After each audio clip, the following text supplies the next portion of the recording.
Hello, everyone. This is Paul Harbour. Welcome to the Voices of America podcast, where I interview common people in my attempt to show that our core values are basically the same regardless of race, ethnicity, religion, or culture. Okay, in today's podcast, I'll be interviewing my daughter Mercedes. It'll just be brief since I'm still learning this process. Soon we'll be hearing some interviews with various people, mostly on the Appalachian Trail, in Ireland, and in New York City. Okay, here we go.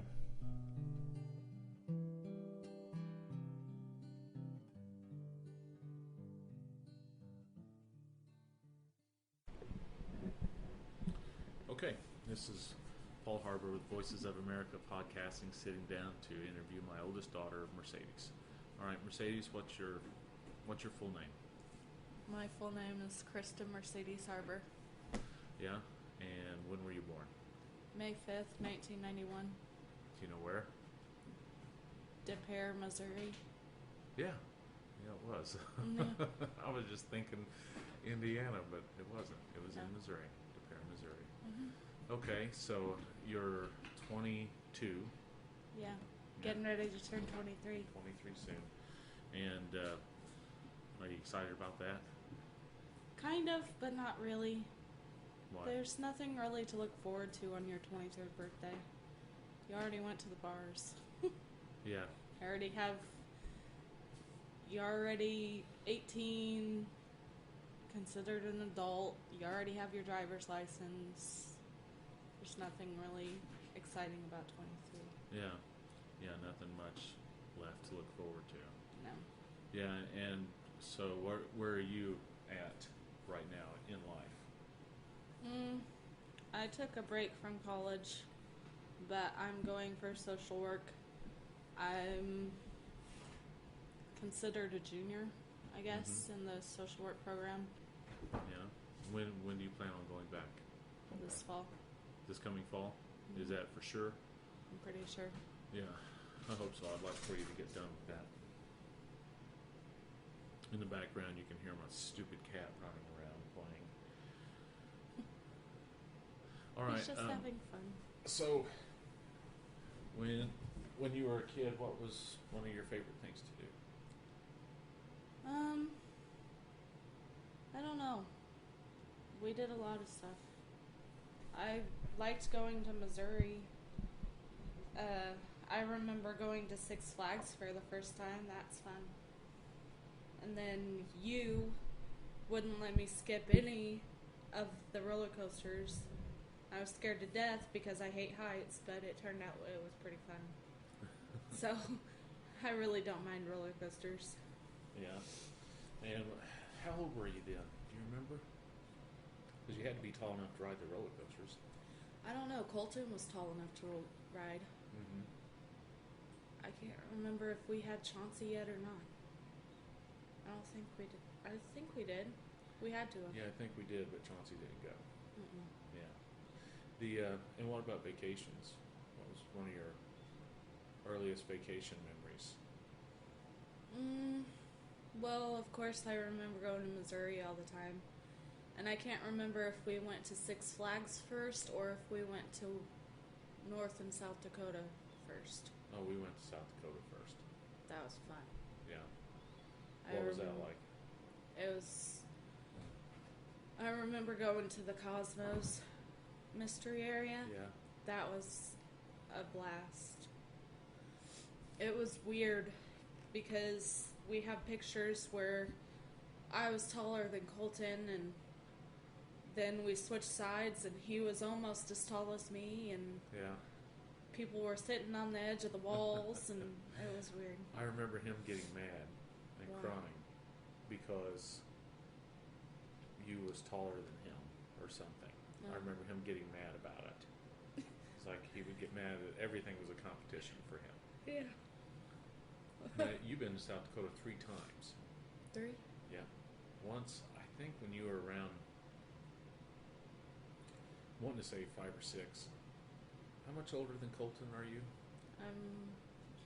He was born in 95. Yeah, and you so were I'm 4 born in years 91, older. 4 years older. Yeah, that'd be about right. You were 5 or 6 because he stayed with Mom, and then you went again with Colton. Mm-hmm. That's when we rode in the helicopters, and then you went again with Chauncey. Yeah. And it seemed like we rode in a helicopter that time too, but I'm not sure. I think we did. I know Chauncey never rode in the helicopter. Mm-mm. No. He was a little bitty. Yeah. And how was school when you were that little, like kindergarten and first grade? It was fine.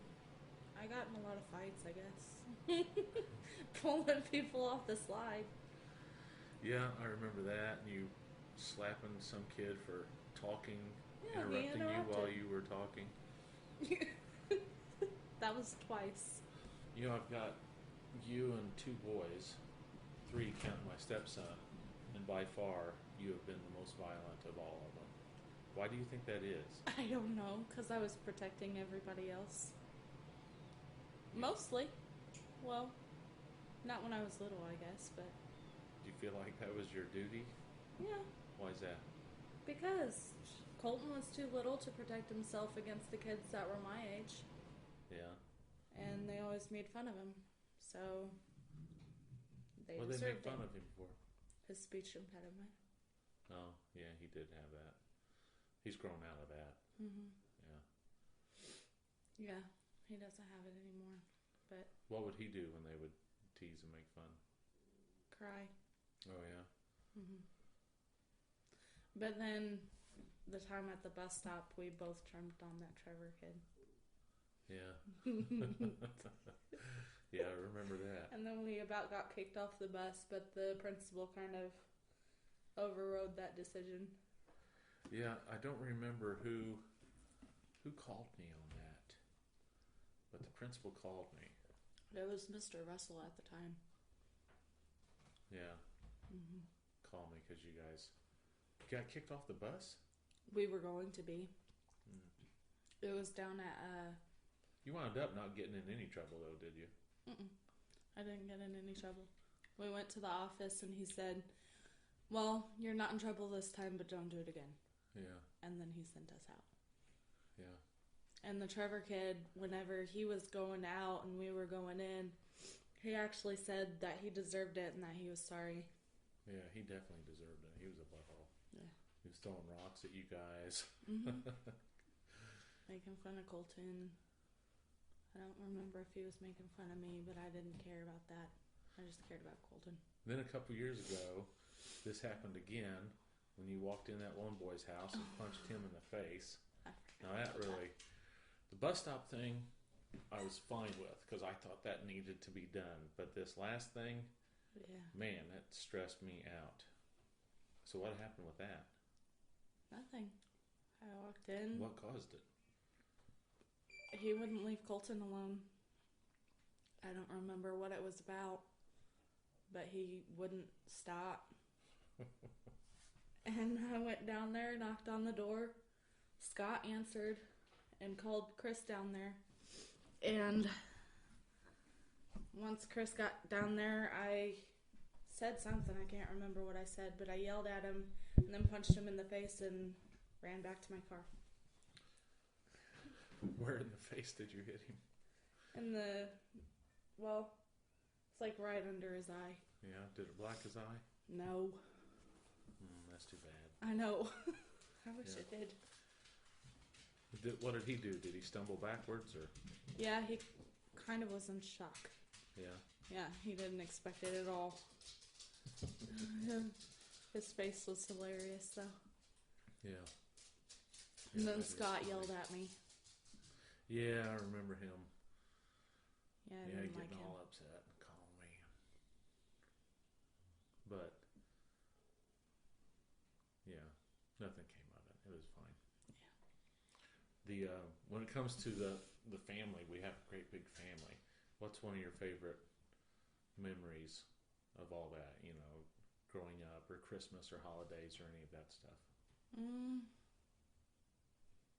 I like whenever the guys play fuzzball. Yeah. It's always fun to watch you guys because you get so mean. and you throw the balls at each other as hard as you can. They're wet, so they sting. Then they leave a huge welt and bruise. Yeah. And you do it on purpose every time. Oh, yeah. Yeah. It's just hilarious. Yeah. And then we always get so into it, cheering you guys on. Yeah. I think this year I'm going to start that with Chauncey and Noah. We're going to get a good wiffle ball set and play wiffle ball outside. Yeah. Yeah. You guys play with gloves, right? Yeah, when we use a tennis ball, we do. Because we would always use a catcher. Mm-hmm. But we were all into baseball. You know, like Chauncey and Noah, they don't really play. Mm-hmm. So I don't think they could catch. I think they get hit in the face and then get mad. Well, I can catch. I don't have too much of a problem with that. It's just throwing. Yeah. I can't throw anymore. And I can't hit anymore either. Yeah. No, I can't. Well, what's one of the worst memories? I don't really know. I don't think I have any worst memories. Yeah. Is there anything that you would change if you could go back and change in your life?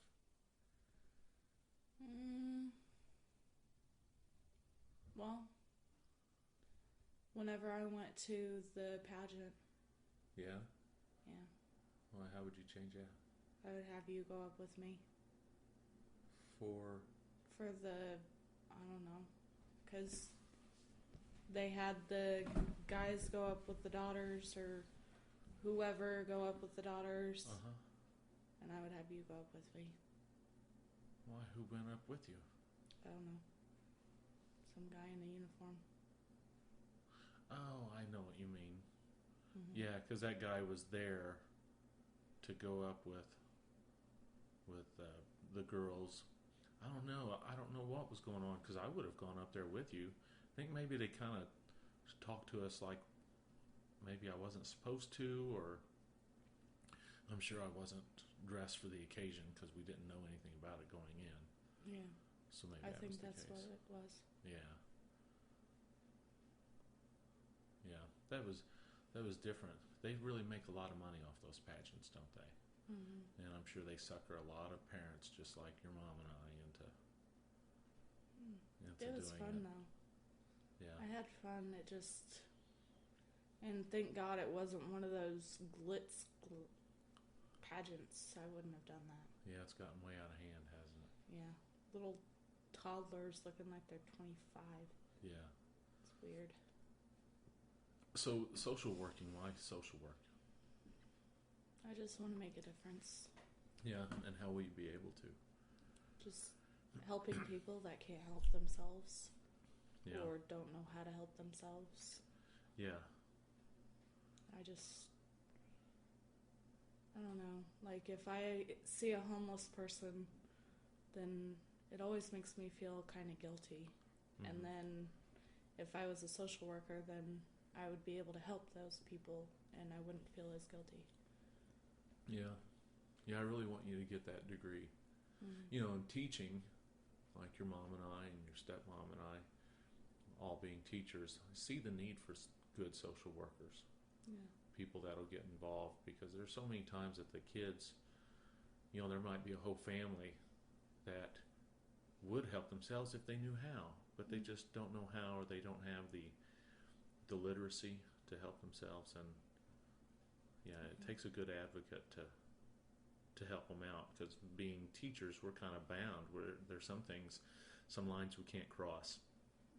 You know, like we would like to just go into the home and befriend everybody and help them get to their doctor's appointments and all that stuff, but there's things that are frowned on. Yeah. Yeah. It just, whenever I see kids, or when I do go into schools or hear about the kids that are in a home that's not good for them, it's just upsetting. Yeah. Because the kids can't do anything about it. And most of the time, yeah, you have those programs where they know that it's wrong if their parent is beating them or whatever, but they don't know how to change it. Mm-hmm. And then a lot of times, if they tell the school, then it just gets worse, and then Yeah. it's just, I don't know. Like one of Mom's friends or students, she's worried about him because of the stepdad. Mm-hmm. And there's just really nothing you can do. It really beats up on you as a teacher, especially when you see, when you imagine the adults that you don't see could be doing better as parents with the kid, but then on top of it, the adults that you do see, when you see them being mean or not being having much empathy or sympathy for these kids, it's like the double whammy. It's like these kids, they're in hell at home, and then they're in hell when they come back to school, and that's not the case all the time. I try really hard to be at least one teacher that really, really cares about them, in their day. Because a lot of times, like I know at Clay City,